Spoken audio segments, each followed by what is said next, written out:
But first we're going to hear from Debbie, whose grandson was part of a startling statistic involving a huge teen trend. I'm talking about smoking what's called synthetic marijuana. Take a look. It's sold as incense. K2 and spice are things that I've never heard of before. You have spice? An aromatic blend, not for human consumption, with names like K2, Peppery, and Blaze It. I think that teens will try anything just to fit in with their friends. It looks like pot, and according to Fred, the effects are similar. Spice, you don't need as much to smoke, and it lasts about twice as long. I thought spice was something you burn in a bowl like a candle. I had no idea what it was. I would have never thought to talk to my grandson about spice. I've seen Dr. Phil do a lot of shows, and I never, ever in my life thought I would be talking on Dr. Phil about some teen trend. Parents are the last to know what their kids are doing or hiding or even talking about. Before Stephen joins us, let's hear what his mother, Carrie, has to say. It was around 9 o'clock at night. Stephen had a couple of buddies over. They were all outside hanging out. My husband and I told Stephen goodnight and dozed off. I was woken by Stephen yelling, a horrible yell, as if somebody was hurting him. And I went down to his room. It just wasn't a good scene. Apparently, from what the kids say, they were sitting around in his room smoking spice. He was ashen gray. He had a weak pulse. His eyes were open. I noticed he wasn't breathing. He was looking at me, but he couldn't talk. He had breathed his own vomit. I called to my husband. We're both paramedics. We came down. We put him down here on the floor, and we did CPR on him. I started the breathing. My husband was doing chest compressions. We got him back. He was pinking up, and he looked at me, and I told him he had to breathe. When we were able to bring him around a little and get his color back, he looked at me, and he muttered with his lips, "I love you, Mom." And it was hard. Well, I'm glad to meet the two of you, but I'm terribly sorry for the circumstance. I would have loved to have met Stephen, but you wanted to make a statement here today. You wanted to make an impact on other kids. And tell us what's on that table right there. That's my son's ashes there. So that's an urn with Stephen's ashes. Mm-hmm. Yeah. And that is where you are in your family, and his life ended, and you believe it is totally a product of smoking this K2, this synthetic marijuana. There's a substance being sold in smoke shops right now. It's called Spice, or K2. Kids are smoking it. It looks like marijuana. It's actually a fragrance, and it's an incense.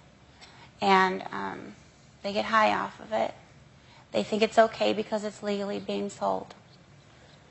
We have to warn our kids. Kids are dying from it. We knew he was smoking something other than weed because he was so proud he got off of weed and was using this new fake weed that was legal, so it was probably safe. We didn't know what it was. And we didn't know what it was. Yeah. So when he switched to the synthetic marijuana, he started what? He had panic attacks. Right. He started being very nervous, having trouble sleeping. Right. He had all those things. He had loss of appetite. He was sleeping a lot or wide awake a lot. I was afraid that maybe it was meth or something more serious, but I didn't really know what it was.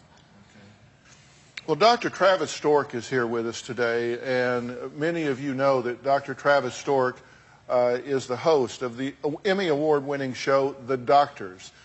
He is an emergency room physician. He works with all different kinds of trauma and problems. Travis, help us out here. I want parents to understand what's going on. a kid may think he's trying to do the right thing, or even an adult. I'm going to stop smoking marijuana. Now, I've never taken care of someone who has died from smoking marijuana. So they think they're being healthy. I'm switching to this synthetic marijuana. Number one, it's stronger than marijuana.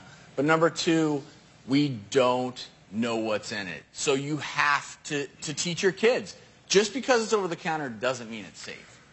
Now, since her son's tragic death, Carrie feels she can't save people as a paramedic anymore. I mean, it would shake you if you try to revive and save your own son.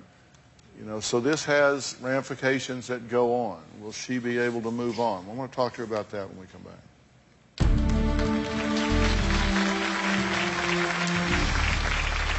My son Stephen died on September 27, 2010. He was 19 years old. It'll never be the same. Never, never. I feel like losing Stephen paralyzed me completely, except for the fact that I have 2 other kids. My greatest fear is that I'll have a dead son and never be normal over it, be messed up forever. Well, look, and I don't know. One thing you'll not hear me say is I know how you feel. Because if you haven't lost a child, if you haven't been there, I mean, what do you, it's impossible to even think about it. But you did what you could to try to save him, and you feel like you failed, of course. But you do know what you're doing, right? I know I've done it hundreds of times on other people. I know we did everything right. But still, I'm so afraid to go back to work. What if I can't react right? What if I get a call that's similar? It freaks me out so bad that I can't think right to help that person in the right manner. I don't know what to do. I'm afraid to go back to work. I feel sort of paralyzed, like I don't know if I'll be able to do it. And how long has it been since you lost Stephen? A year and 4 months. There comes a time in the grief process, there comes a time in the life process that you just have to behave your way to success. And you're not able to save everybody and everything, but you have a wonderful skill that's been given you, and you have the ability to impact people's lives. You can't put your life on hold, you know, because of this. And you've had a seizure since this occurred, right? Right. And the doctors claim that you slipped into a coma because of your stress from all of this. Right. I've had memory loss too, and so at first after the coma, when I woke up, every day I would wake up and ask my family, where's Stephen? I couldn't remember every day that he died, so they keep having to tell me every day that he died and how he died, and every day for about 2 months. And I would just start screaming, and I couldn't believe it because I had such brain damage with the seizure, not breathing. I'm getting better. You got to put one foot in front of the other and behave your way right back into this. And it's never easy to lose a patient. It's happened to me. It's happened to all of us. And certainly when it is your loved one. But, you know, Travis, that's one of the realities of being in the profession you're in. I mean, not everybody that comes in the ER lives. Well, anytime you lose a patient, you struggle with it. And I don't know what you're going through because I've never lost a loved one. But what I always remind myself is you did everything you can do. I know. There's nothing that you did that caused your son to die. The reason that your son died is it was beyond your control.